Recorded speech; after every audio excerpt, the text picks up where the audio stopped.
If I kind of was set on a dark road when I was 15, if I could distill it down to one day, it was with my friend. We got a bottle of wild turkey.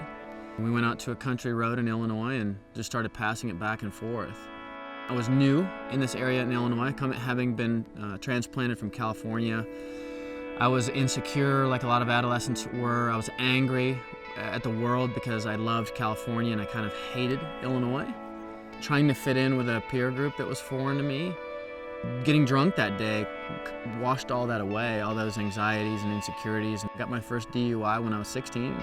Started getting in trouble with the law and eventually led me to experimenting with harder drugs. It was a slow descent into hell for him, and it was obvious to several of us. You don't have access to anything. There's a Bible in there. And I didn't want to read the Bible at all. At random intervals, I just kind of would get up and freak out, begging them to give me something to occupy my mind. They'd slid an outside magazine under the door.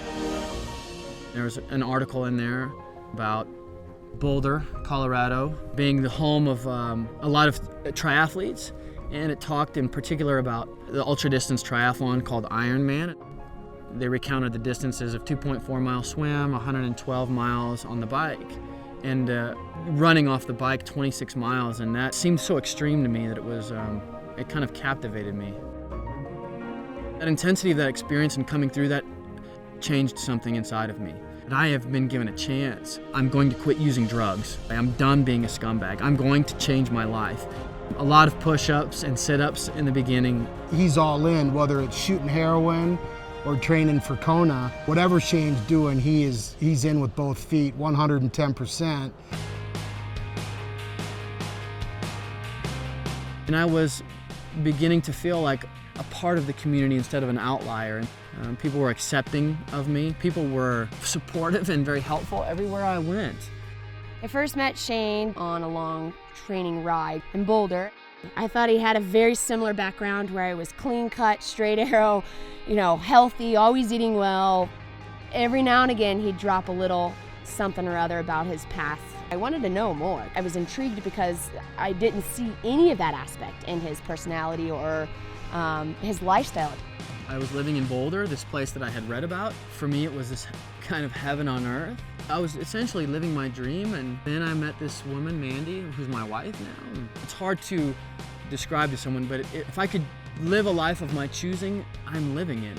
The triathlon really helps him stay level-headed. He knows himself and that he needs to have exercise in his life. Not because he's jonesing for alcohol or because he's jonesing for drugs, but because he's got the higher energy and he needs to expend that energy in a positive manner. When I crossed that finish line, I almost lost it. When I saw the time board and how fast I had gone, and when I saw where I was in the field, it was very emotional for me because I had worked so hard for so long. And it seemed there was a couple times I had been close to qualifying for Kona, but I made a mistake. And this time I really nailed it. And it was the realization of a dream of mine. What started for him as a couple push-ups in a cell block eventually became qualifying for Hawaii. I think he's becoming the voice for people that have used the sport to turn their lives around in a positive way. I think it's the idea of whatever it was you were doing, tomorrow is a new day, and you can make a choice to do something differently.